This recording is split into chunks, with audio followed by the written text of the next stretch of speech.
সেরা ইঞ্জিনিয়ার। এখানে ওনার অবৈধভাবে একটা লাইন আগে থেকেই আছে, আর একটা লাইন বৈধ আছে। এখন রাস্তা নতুন রাস্তা করছে, এই রাস্তাটা কেটে অবৈধভাবে 1.5 লাখ টাকা পানির লাইন লাল মিয়া তাকে দিয়ে রাত্রে চুরি করে লাইন নিতেছে। আমরা এতদিন আজকে 30-40 বছর আমাদের এলাকার মধ্যে অনেক কষ্ট করছি। এখন আমরা 4 বছর ধরে পানি পাইতেছি। এখন 2-3 মাস ধরে অনেক কষ্ট পানি, রাত 2টা-3টা বাজে পানি আসে, আমরা ধরে রাখি পানি। এই লাইনটা দিলে আমাদের অনেক কষ্ট হয়ে যাবে। আমরা খাওয়ার পানি, কোনো ব্যবহার করার পানি আমরা পাবো না। আর উনি টাকার গরম দেখায়, উনি সব সময় আমাদের মনে করেন যে টাকার গরম দেখায়, আর ওনার 2টা 6 তলা সব সময় মনে করেন যে অবৈধ কাজ করে, বুঝছেন? এই যে মনে করেন যে এই যে লাইনটা করছে, আমাদের রাস্তাও নষ্ট হলো। এই যে নতুন রাস্তা, এইখানে হলো সার্ভিস লাইন, এটা মেইন লাইন 12 ইঞ্চি। এইখান থেকে লাইন দেওয়ার কারো বাসা পারমিশন নাই। এই নতুন রাস্তা, উনার তো লাইন আছে, এইখান থেকে খুঁজা কেন লাইন নেবে? এই রাস্তাটা নষ্ট করে দিল। রাস্তাও নষ্ট করলো। এই নতুন রাস্তা কয়দিন আগে হয়েছে। উনার 2টা-3টা লাইন আছে, তারপরে এইখান থেকে নিতেছে। এই এলাকার লোকজন পানি পাবে কোথা থেকে? এটা মেইন লাইন কেটে দিয়ে, এটা বৈধ লাইন, অবৈধ। কে পারমিশন দিছে? কে পারমিশন? এখানে পারমিশন দেওয়ার তো কোনো রাইট নাই। তো এখানে তো মেইন লাইন, তো এটা 12 ইঞ্চি।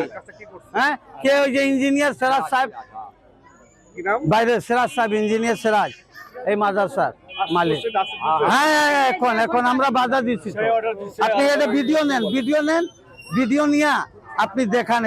এটা যদি এই যে আমি সাজ্জাদ ভাইয়ের সাবেক কমিশনারের কাছে আমি জানাইছি এখন, আর সবার কাছে। এখন রাতের বেলা তো এই জন্য রাত্রে এই কাজটা করতে। আমাদের এখানে ওয়াসারের লাইন আছে, আমাদের এই পাইপ দিয়া পুরা ক্যাম্পে পানি, আমরা 500-600 পরিবার, 800 পরিবার এই পানি খাই। পানির খুবই কষ্ট, পানি আসে না, রাত 3টা বাজে আসে, আমরা ধৈর্য রাখি।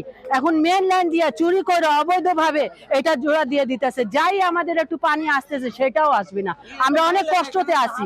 আর তারপরে এখন আমরা দেখছি এটা রোড কাটার জন্য আমরা সবাই আইসা বাধা দিছি, ক্যাম্পবাসী, কে এটা আপনি করতে পারবেন না। এখান দিয়ে জোড়া দিলে আমাদের এখানে পানি যাবে না। জোড়া দিলে ওই ভিতর থেকে লম্বা লম্বা পাইপ দিয়ে দিয়েছে আরএফএল, ওই আরএফএল দিছে, ওইখান থেকে জোড়া দিবে।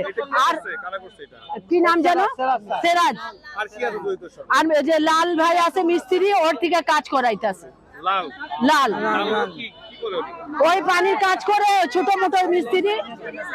30,000 টাকা কন্ট্রাক্ট দিয়ে ওর থেকে কাজ, মাদ্রাসার সিরাজ, উনি কাজ করাইতেছে 30,000 টাকা দিয়ে লাল ভাই থেকে।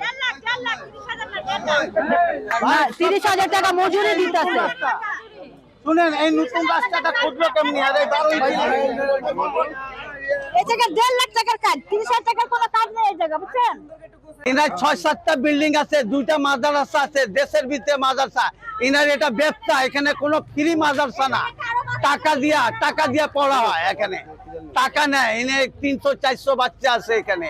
ইনি এখন এখানে 12 ইঞ্চি লাইন খুদাই করে নিতেছে, সরকারি রাস্তা কাটা দিতে, নতুন রাস্তা।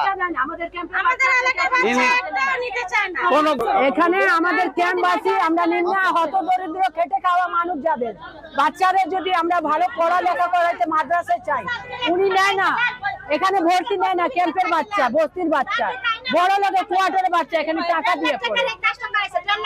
এটা ইনকামের কারখানা, এটা মাদ্রাসা না, এটা ইনকামের কারখানা আছে, বুঝছেন? আরো বাড়ি ঘর আছে, সব আছে, 4টা বিল্ডিং আছে। আমাদের এখানে কোনো কিছু করতে দেয় না।